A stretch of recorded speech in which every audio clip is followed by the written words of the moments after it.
Hey, everybody, it's Ryan. Just a couple apologies in advance. We record the show as it's going on, and that's how we get our podcast version. Well, today, for whatever reason, the show's podcast version corrupted. So there's no full show today, but I do have some good news for you today. We had to pre-record the interview we did with Ryan Clark in the show about position previews for FSU football. Of course, he's been doing a great job with those. So we are going to bring you that today. We're not completely leaving you empty-handed. We'll be back tomorrow with a full show. Again, sorry about the inconvenience, but we'll be back tomorrow.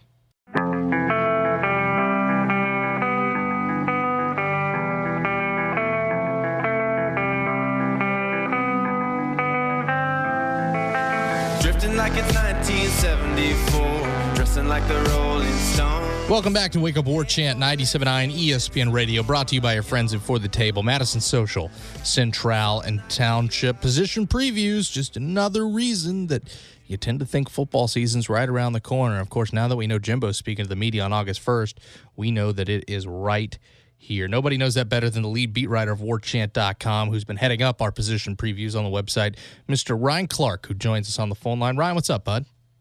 Not much. What about yourself? I'm doing fine, buddy. We are at that point. I'm at that point. I'm not one of those people, and I know I've said this on the show 1,000 times before. I'm not one of those folks who, as soon as football ends, I think, boy, I could use more football. But I'm at that point where I'm just really, really ready for football. I think a lot of people are, especially when you look at what's expected of this team, and especially with who they play this season. And I don't know, just when you think about just how weird college football has been this summer with Hugh Freeze, Stoops, on top of just the normal silly season that comes with the summer, I think a lot of people are ready for it. Absolutely. And, of course, with an opener like Alabama and a Week 3 matchup like Miami, you're going right into it. Sure, you're going to have one kind of softy there early on, but other than that, you're going right into these things. And, of course, Ryan, you've been diving down bit by bit, piece by piece. You guys need to be on the lookout for another new one here today. Of course, we're recording this on Wednesday. But wide receivers, quarterbacks, those previews are both up right now on warchant.com. Make sure you check those out. Ryan's done a phenomenal job, and that's mostly what I want to focus on. But, Ryan, before we do, I wanted to ask you, since I've got you on the air, you did another really good story this week about Derwin James' possibility of winning the Heisman. And we've talked about that a little bit on the show before, but, I mean, Charles Woodson was the last guy to do it in 97. You went around at ACC kickoff. You were able to ask some folks what they think about that. You were able to ask a couple other experts. What were really kind of your findings in terms of people actually thinking, can Derwin James do this? It seems like it's a mix of two things. The first is whoever wins it as a defensive player has to put up some outrageous stats. As far as like a specific number, I think if you're a defensive back, it would have to be an upwards of probably more than 10 interceptions, let's say somewhere between 15 to 18. If you're a defensive end, you're talking about at least 20 sacks, which that seems weird to say, but it's the truth. But also you would have to move around and maybe play a little bit on offense, or basically just be as visible as you can. But the second component everybody agreed with, too, was it's the social media aspect. When you look at Lamar Jackson's Heisman run last year, what was one of the big things that kind of helped propel that? He was always on television. He was always being mentioned on social media. Anytime he did something, it became a focal point of conversation across the nation. And if you're a defensive player, you're going to need that sort of exposure. But in some ways, it almost needs to be greater. So if you can put the numbers together with just the pure attention that you can attract, and if you're on a team that wins and plays big games throughout the season, that's going to help. But it would be those things. It's all about eyeballs when it goes to the Heisman voting. I mean, how many people did you see on Twitter who are Heisman voters say last year, yeah, I didn't vote for Dalvin Cook because I didn't see a game of his past February, or past the Louisville game.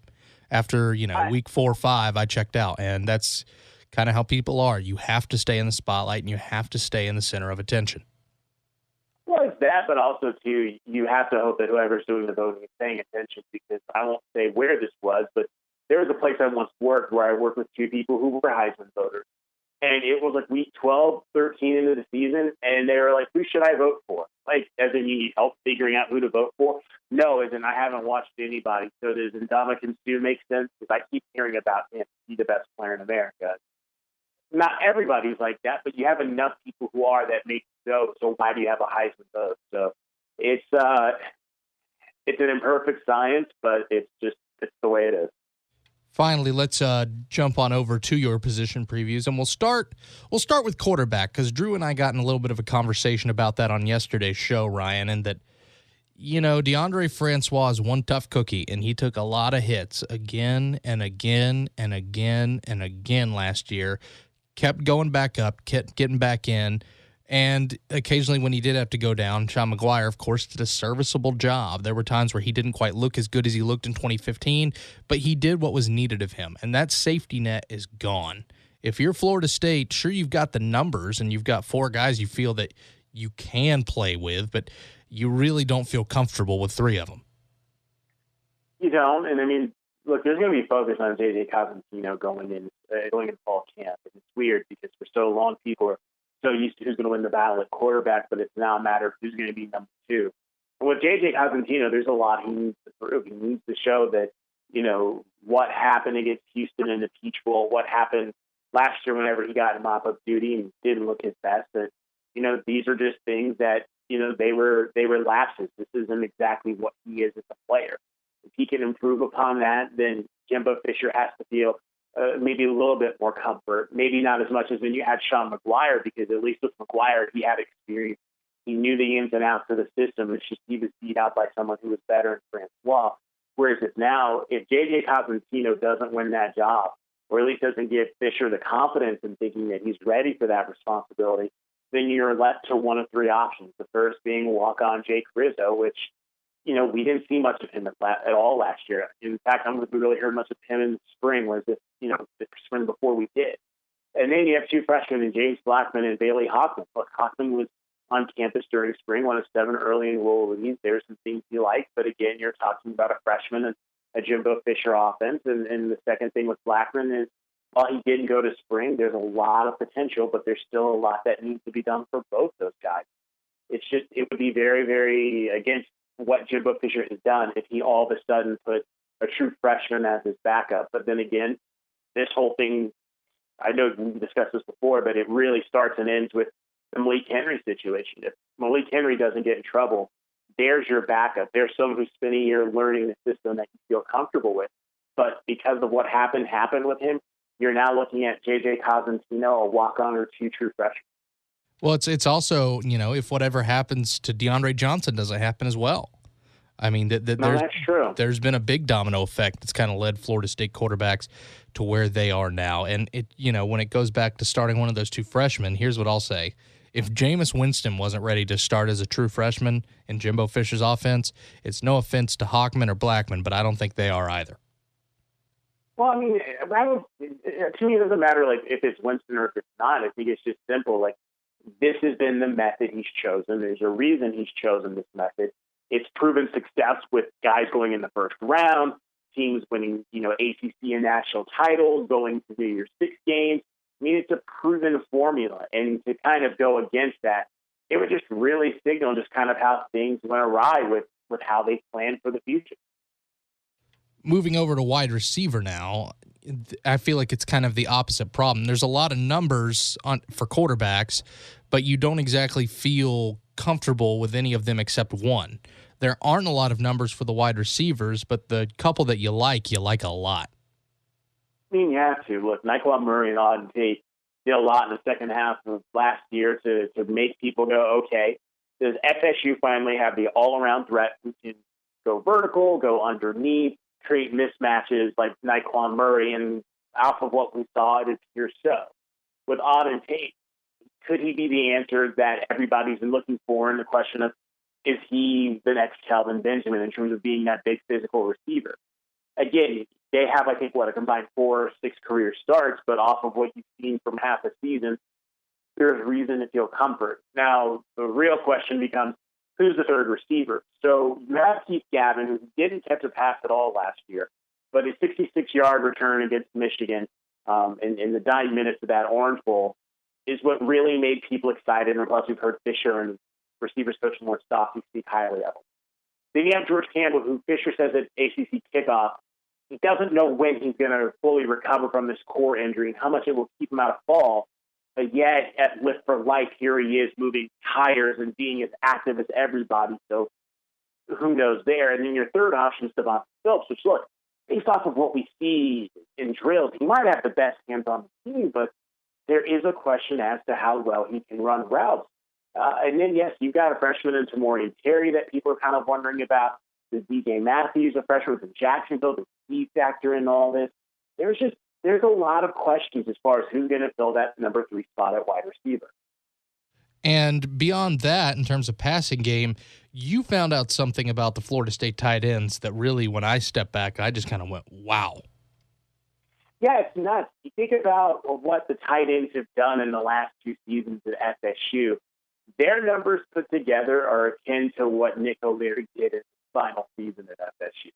And this is a group that you're going to need them to be productive because, I think the first few years the first season after O'Leary to suggest that Ryan is going to be, a like-for-like replacement, that's hard for any player to follow someone who did what Nick O'Leary did. But we also heard this time a year ago that Ryan Izzo was going to be more involved, and he really wasn't for whatever reason.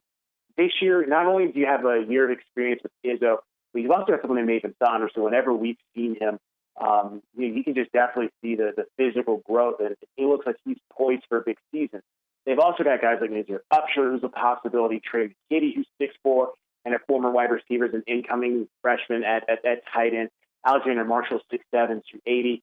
But assuming it's Izzo and Saunders going forward, which it should be, FSU absolutely needs to utilize them to give Francois more options than just, Murray or Tate in the event that a number 3 receiver, that search, it doesn't go to plan. I know at the time that we're recording this, offensive line, that preview hasn't come out yet, but man, it just seems like, and I know this is going to sound really dumb at face value, but it seems like offensive line, quarterback, and wide receiver are more connected than they usually are, in that you need that offensive line to protect that quarterback so that quarterback can find those receivers that he trusts and develop new ones. And I get it. I get that's football. I get that's very much a madnism I just spouted out. But this year it seems very, very important that all 3 click on all cylinders. Well, because you think back to a year ago, and the thing we all discussed with DeAndre Francois, he was insulated by experience, whether it be a receiver, running back, parts of the offensive line, you name it. A year later, he's the experienced player that, now has to work with 2 receivers who are going to be first-time starters in Murray and Tate. We have an idea that it's going to be a 3-man race at running back, but that's a different discussion for later. But with offensive line, it's interesting. You're replacing your left side. Rod Johnson and Kareem are gone. So it could be Josh Ball at tackle, it could be Cole Minshew. Then you look at the right, assuming Landon Dickerson's healthy, he built upon what he did at right guard last year. And it's looking like Rick Leonard keeps his job at right tackle. Center, of course, is the question. So your 3 options are Alec Everly, who he is your most experienced offensive lineman. He's a 2-year starter. He's someone that Derwin James said at kickoff, hey, he's one of the leaders on this team. And, he also won preseason ACC center by, I think, 1 or 2 votes over Boston College's Sean Scott. On the flip side of that, he did have issues last year protecting Francois, and he's coming off hip surgery, and so there are questions about his mobility and athleticism. The options to that are you go with Davian Johnson, who in 2016 was part of that class where he signed 6 offensive linemen, one of 2 centers he signed, and he was the number 1 center prospect in the nation when he signed. But then the third choice is Andrew Baselli, son of Tony Baselli, who he has been someone that the coaching staff has been high on. So if you stick with Everly, you keep experience, but you run the risk of possibly having someone who could get physically outmatched by Alabama in week 1. But if you start Davian Johnson or Andrew Baselli, yes, you have athleticism, but in terms of experience, and I can't say this enough, your most experienced offensive lineman at that point would be Landon Dickerson, who is younger than Google, who has 7 career starts to his name. It's a lot of options, but it's a lot of options that, let's face it, are untested for Florida State. But if they live up to their potential, they can all be really, really good on that offensive side of the ball. Ryan, I know you got to run, but thank you so much, my friend. Hey, thanks for having me. All right, more on the other end, folks. It's Wake Up or Chant, 97.9 ESPN Radio.